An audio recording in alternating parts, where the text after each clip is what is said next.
고린도후서 4장 7절에서 10절 말씀 같이 함께 읽도록 하겠습니다. 우리가 이 보배를 질그릇에 가졌으니 이는 심히 큰 능력은 하나님께 있고 우리에게 있지 아니함을 알게 하려 함이라. 우리가 사방으로 우겨쌈을 당하여도 쌓이지 아니하며 답답한 일을 당하여도 낙심하지 아니하며 박해를 받아도 버림받지 아니하며 거꾸러뜨림을 당하여도 망하지 아니하고 우리가 항상 예수의 죽음을 몸에 짊어짐은 예수의 생명이 또한 우리 몸에 나타나게 하려 함이라. 아멘. 어제 말씀드린 대로 빛은 예수 그리스도셔요. 그리고 우리는 그 빛을 전달하는 반사체인 거죠. 그렇기 때문에 우리는 우리 피조물의 모든 주체가 되시는 분은 예수 그리스도라는 사실을 우리는 아는 겁니다. 우리가 중요한 게 아니라 우리 안에 계신 예수 그리스도, 그분이 주체가 되시는 거죠. 어제 얘기했던 그 말에 어제 그 말씀을 명확하게 드러낸 그 인간의 자기 정의가 오늘 본문에 등장합니다. 7절에 우리가 이 보배를 질그릇에 가졌으니, 이 보배가 뭐죠? 예수 그리스도, 빛을 주시는 분, 빛의 발광체이신 그분을 이 질그릇과 같은 우리 안에 담고 있다는 거죠. 이게 중요한 거예요. 우리는 구원받은 하나님의 백성이고 자녀 맞아요. 그런데 본질적으로 우리가 받은 그 구원의 주체가 되시는 분은 하나님이시고 예수 그리스도가 내 안에 성령님으로 계시기 때문에 우리는 구원을 받은 거예요. 그리고 그 구원을 영속적으로 누릴 수 있는 거죠. 그러나 우리 이 자체는 언제든지 깨지기 쉬운 질그릇에 불과해요. 이런 질그릇 안에 귀한 보배이신 예수 그리스도가 담겨져 있는 것이죠. 주체가 누구이시며 본질이 누구이신가를 우리는 늘 자각하며 살아야 되는 거예요.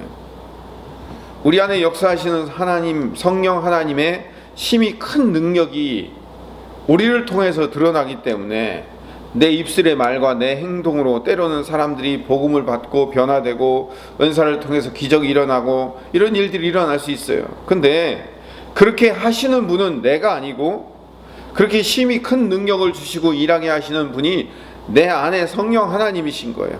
나는 도구인 거죠. 나는 그릇이에요. 그 그릇도 그냥 그릇이 아니라 오늘 본문의 말씀에 따르면 질그릇이에요. 깨지기 쉬운 그릇인 거죠.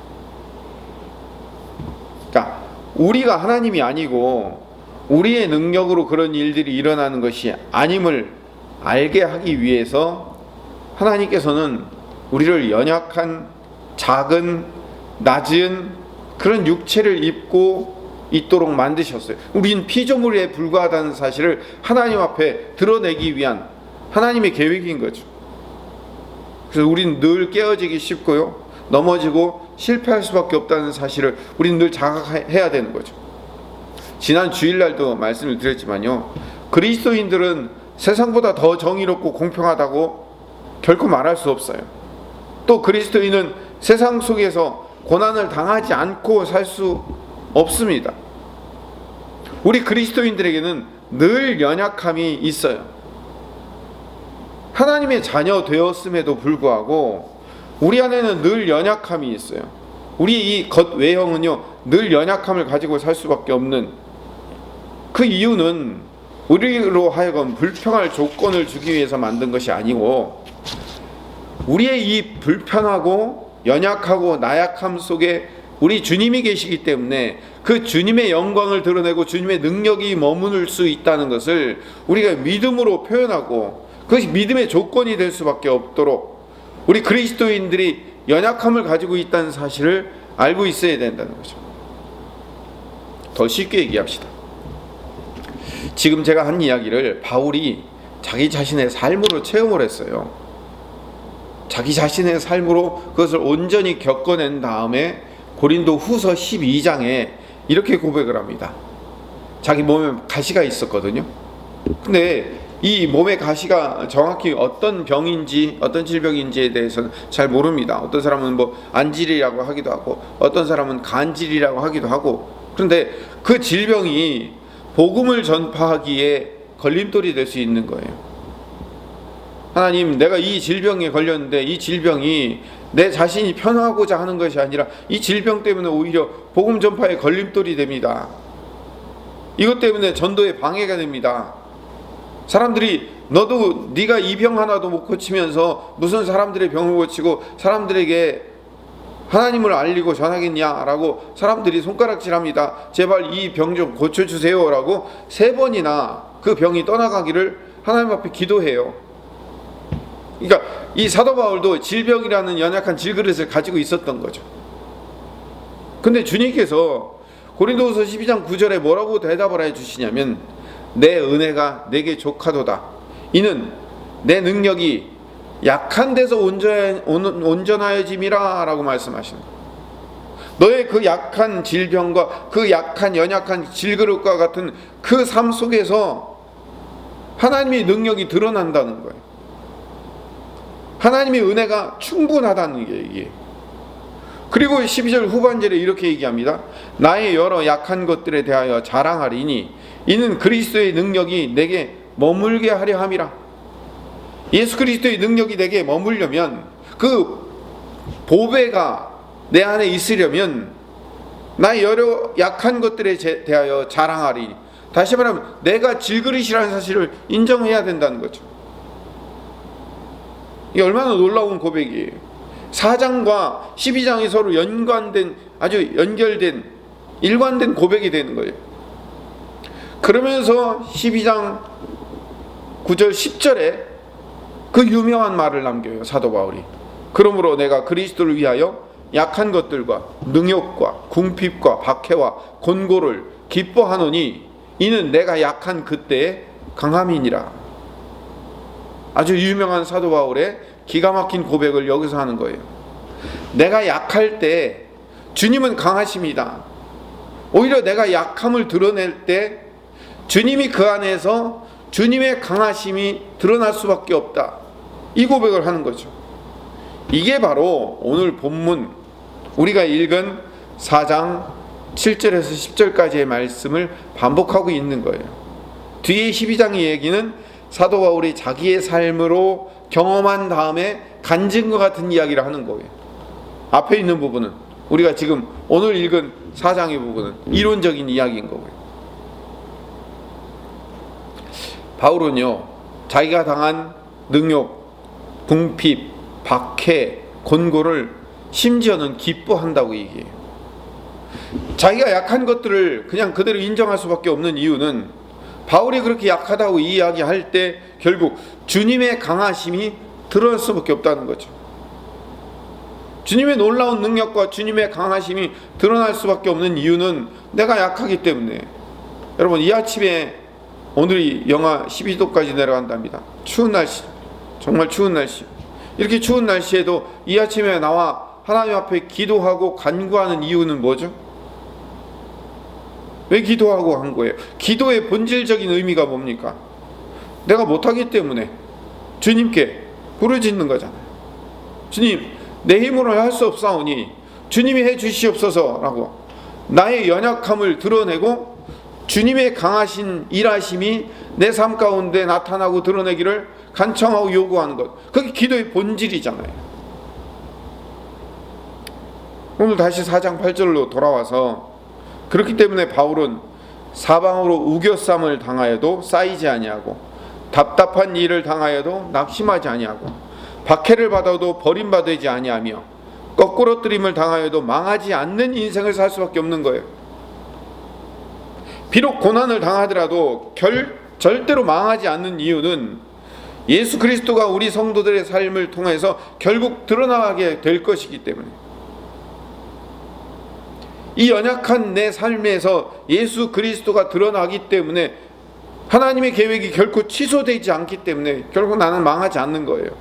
내 삶에 비록 우겨쌈이, 답답한 일이, 박해가, 거꾸러뜨림이 있을지라도 하나님의 일하심이 결국은 드러나기 때문에. 고린도서 4장 10절로 가면 우리가 항상 예수의 죽음을 몸에 짊어지고 살 수밖에 없다고 이야기합니다. 예수님의 죽음을 몸에 짊어진다. 고난이 끊이지 않는다는 얘기예요. 고난의 연속이 있는 삶, 예수님의 생명이 우리 몸과 우리 삶에서 나타나게 하시려는 하나님의 계획이 있기 때문에 그런 거예요. 우리가 늘 인생이 복받고 행복하고 늘 기쁘지 않아요. 문제투성이의 삶을 살 수밖에 없어요. 근데 우리 인생이 그렇게 문제가 연속되는 삶이 있음에도 불구하고 결국은 하나님의 하나님 되심이, 예수 그리스도의 생명이 우리 안에 결국은 드러날 수밖에 없는 거예요. 그렇게 나타나게 하시려는 하나님의 계획이 있기 때문에 우리 안에는 늘 문제가 뒤따를 수밖에 없다는 거예요. 바울을 보세요. 아까 얘기했잖아요. 신실한 하나님의 종이었음에도 불구하고 하나님의 그 복음이라는 것을 온 땅에 전달하는 그 엄청나고 기가 막힌 중요한 사역을 감당했음에도 불구하고 사도 바울의 인생을 보세요. 늘 대적자들이 따라다니면서 사도 바울을 핍박하고 비난하고 대적하고 늘 삶에 고난이 따라가고, 그런 이유가 뭘까요? 아니, 하나님 당신의 이 사역을 감당하시는 그 엄청난 일을 행하는데도 불구하고 그의 삶에 늘, 그 삶 자체가 늘 깨어지기 쉬운 질그릇과 같은 삶을 살았어요. 수많은 성경의 위인들도 마찬가지예요. 역사 속에서 신실한 하나님의 종들도 늘 고난은 따라간 거예요. 늘 그 깨어지기 쉬운 그런 삶, 피조물, 깨어지기 쉬운 이 육체의 삶을 살고 있었던 거예요. 하나님께서 그 고난이 점철된 삶에 우리를 그냥 버려두시는 것처럼 보이는 이유는 우리를 괴롭히려고 그러는 게 아니라 그 삶에서, 그 삶 안에서 하나님의 일하심을 드러내기 위해서 그런 거예요. 하나님의 일하심. 제가 요즘 누가복음을 묵상하고 있는데요. 매일 성경 1월달이 누가복음이에요. 근데 세례 요한이 탄생하기 직전에 그 아버지 그 스가랴하고 그 아내가 불임 때문에 고생을 해요. 근데 불임 때문에 고생하는 성경의 인물이 굉장히 많이 있어요. 아브라함과 사라도 불임 때문에 고생을 하고, 한나도 불임 때문에 고생하고, 삼손이 태어나기 전에도 그 부부가 불임 때문에 고생하고, 늘 불임으로부터 출발을 해요. 왜? 인간의 불임이라는 게 뭐예요?